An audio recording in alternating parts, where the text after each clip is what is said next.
Hi అండి అందరికీ. Oven లేకుండా ఇంట్లో ఉండే వాటితోనే స్పాంజ్ కేక్‌ని ఇలా చక్కగా రెడీ చేసుకోవచ్చండి. ఈ కేక్ అయితే మనకి చక్కగా ఉడికి చాలా బాగా వచ్చిందండి. చూస్తున్నారు కదా! ఇలా స్పాంజ్ లాగా మెత్తగా బాగా ఉడికి అన్ని వైపులా కూడా చాలా బాగా వచ్చింది.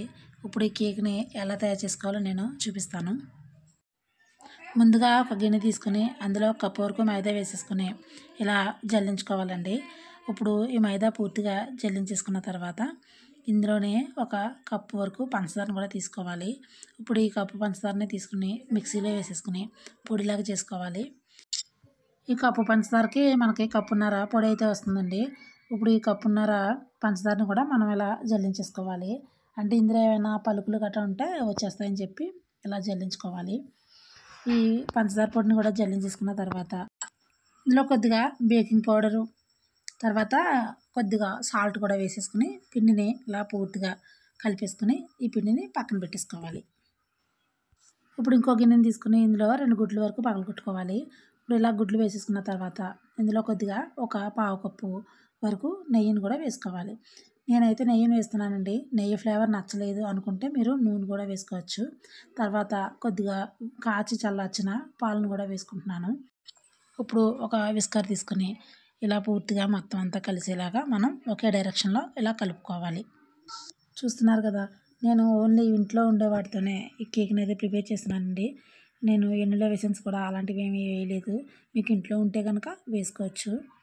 అయితే ఇలాగా ప్రిపేర్ చేసుకున్న తర్వాత ఇప్పుడు పిండిని తీసుకుని ఈ క్రీమీని అంతా అందులో వేసేసుకోవాలి. ఇలా మొత్తం అంతా వేసేసుకున్న తర్వాత ఇప్పుడు దీన్ని కూడా ఒక విస్కర్ తీసుకుని పిండి మొత్తం కలిసేలాగా ఒకే డైరెక్షన్లో కలుపుకోవాలండి. ఇది మనం కలుపుకునేటప్పుడు కొంచెం తిక్కుగా అనిపిస్తే కనుక మళ్ళీ ఇందులో కొద్దిగా పాలు పోసుకుని అయితే మనం కలుపుకోవచ్చు. ఎక్కడా ఉండలు లేకుండా ఈ పిండి మొత్తం స్మూత్గా వచ్చేలాగా పూర్తిగా ఇది నీట్గా కలుపుకోవాలండి. ఇలా ఒకే డైరెక్షన్లో మనం ఈ పిండిని కలుపుకోవడం బట్టి కూడా మనకి కేక్ అయితే వస్తుంది. ఇలా పూర్తిగా కలిపిన తర్వాత పిండి అయితే మనకి ఇలా ఉండాలి. మీకు ఇంకా గడ్డితో కూడా చూపిస్తున్నాను నేను. ఇలా రిబ్బన్ లాగా మనకి వేస్తుంటే ఇలా రిబ్బన్ టైప్లో రావాలి. ఇలా వస్తే మనకి పిండి అయితే కరెక్ట్గా కలుపుకున్నట్టు. ఇప్పుడు పొయ్యి మీద ఏదైనా అడుగు మందంగా ఉండే దలసరంటి గిన్నె కానీ పెనం కానీ పెట్టుకుని అందులోని ఇసుకుంటే వేసుకోవచ్చు, లేదంటే సాల్ట్ కూడా వేసుకోవచ్చండి. ఇప్పుడు వేసుకుని వేడెక్కనివ్వాలి. ఇది వేడెక్కే లోపల మనం కేక్ బ్యాటర్ వేసుకునే గిన్నెకి కొద్దిగా నెయ్యి రాసుకోవాలండి. ఇలా గిన్నె అంతా కూడా చుట్టుపక్కలంతా నెయ్యి వేసేసుకుని అందులో కొద్దిగా మైదా పిండిని కూడా వేసేసుకుని ఇలా ఈ కేక్ బ్యాటర్ని కూడా ఈ గిన్నెలో వేసేసుకోవాలి. ఇలా పూర్తిగా అంతా ఈ గిన్నెలో వేసేసుకున్న తర్వాత బబుల్స్ ఏమీ లేకుండా ఇలా 4-5 సార్లు గిన్నెని ట్యాప్ చేసుకోవాలి. ఇప్పుడు ఇసుక వేడెక్కిన తర్వాత ఒక స్టాండ్ని ఇసుక మీద పెట్టుకుని ఇప్పుడు మనం కేక్ బ్యాటర్ వేసుకున్న గిన్నెని కూడా పెట్టుకోవాలి.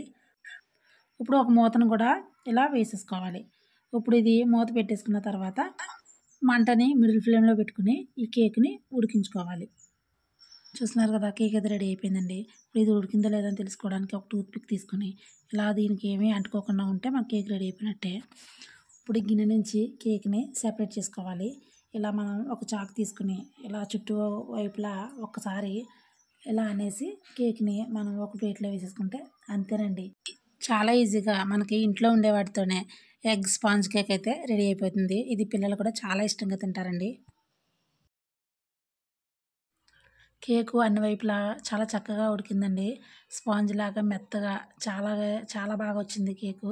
నచ్చితే మీరు కూడా ట్రై చేసి చూడండి. మన ఛానల్ మాత్రం సబ్స్క్రైబ్ చేసుకుని లైక్ చేసి షేర్ చేయండి.